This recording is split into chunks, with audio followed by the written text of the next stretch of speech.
Vehicles and airplanes. Is this, so we got 42,604 Ford Ranger pickup cargo trucks are left behind. 22,000 Humvees, ambulance, cargo, troop, enclosure, gun truck variants left behind.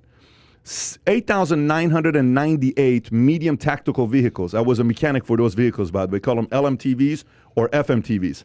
5-ton cargo and general transport truck. 1,005 recovery vehicles. I was licensed to do that and operate those. They're great to drive, by the way. You can run over trees. It's 6. So 1,005 of those left behind. 928 MRAP Max Pro ambulance combat left behind. 189 armored personal carriers left behind. In other words, tanks. Keep going down. That's 76,000 right there. By the way, here's the pricing. Armored personal carriers such as the M113A2 cost $170,000 each. The M577A2 costs $333,000 each. Mine-resistant vehicles range $412 to $767 each. Total cost would range around $382 million to $711 million. Keep going over to the next category on what we got. Okay, here's helicopters. 111 helicopters, 60 transport cargo airplanes. We got 20 light attack airplanes, 18 intelligence, reconnaissance, and surveillance airplanes. Go a little lower. That's 208 there. What's the price on those, by the way? Let's look at some of the prices there. $427 million of the Black Hawk helicopters. Each cost $21 million. Okay, each. Keep going lower. I mean, the Taliban won right here if you look at what they got. Keep going lower to the next part. Is there any other equipment? Okay, here we go. Rifles. Oh, my goodness. 358,530 M16s, M4 carbine, AK-47s, and sniper rifles. That's 358,000. There's only 75,000 Taliban, by the way. 358,000, 126,000 pistols, M9s and G19s. You got 64,363 machine guns, 25,327 grenade launchers, 12,692 shotguns, 9,877 rocket-propelled weapons, 2,606 indirect fire weapons. That's 599,000 weapons. Okay, go a little lower, Kai. What's the total number? I saw $85 billion. Oh, we got more stuff here. 16,000 night vision goggles, 120 radio monitoring systems, 22 ground. Anyway, so that's another 16,000 equipment. Keep going lower and lower and lower. Is there anything left at the bottom? Anything left that we have at the bottom? The total number was what? $85 billion, give or take? $85 billion of equipment the Taliban got. What do you think about that, Gerard? Well, when you leave behind $1 billion in military-grade assets, civilians and allies, I think it's pretty bold and audacious to consider it leaving Afghanistan. That, to me, sounds like a retreat. That sounds like submission.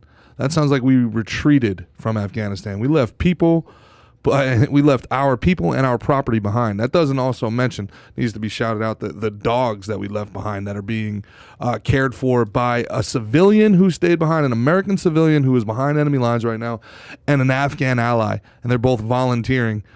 So once again, the private sector picks up where government drops the ball. But this just gets uglier and uglier and uglier by the day. And as it came out, you did a great interview last week about how they're trying to paint this as, first they tried to paint it as we were completely taken by surprise by this. Then General Miley came out earlier last week and said, well, this was inevitable. We knew it was going to happen. And you lead by taking the troops first. They don't take their equipment, okay? And not to sidebar too far, but this ISIS-K stuff, it drives me out of my mind. This used to just be the Mujahideen. And we supported the Mujahideen when they were anti-Russia and anti-China. Then it became Al-Qaeda and the Taliban. And we had to go in and get them because of Al-Qaeda. But then we became allies with Al-Qaeda in Syria because they were anti-Assad. So we couldn't call them Al-Qaeda anymore. They were rebranded as ISIS. We rebranded them. And now it's ISIS-K. So we have both been allies and enemies with the same group for 20 years. And what have we gotten for it? What have the American citizens gotten for it? Nothing. We got nothing out of this. All right, we got pain and suffering for people who were willing to risk their lives. And all I heard, and this is something Republicans messed up 20 years ago, all we heard was we got to protect our freedoms. I have still yet to have somebody explain to me well how we needed to protect our freedoms 6,000 miles from our shores. I don't understand what we were doing there in the first place.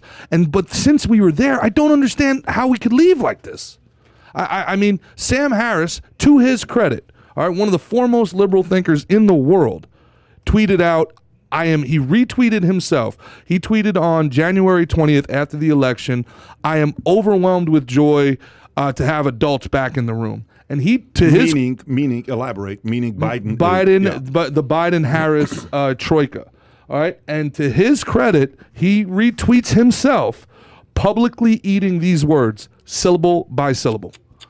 And that's where we're at right now. So kudos to you, Sam Harris. Kudos to Bill Maher. Kudos to the other liberals who refuse to go down with this sinking ship. But as a country, and this is something, you know, the more conservative listeners are not going to like. I look at Nikki Haley. I look at Donald Trump Jr., who I find hilarious. And they're piling on to make sure that you know that this is Biden's fault. This is Biden. Dude, we know. I need solutions. Thank you. How are we getting people out of there? What are we doing now that we just gave $1 billion to people who want to do us harm? We know who to point the finger at, all right? But when you point a finger at somebody else, there's 3 pointing back at you, right, Phil? Amen. You 1 point pointing that way, 3 pointing this way.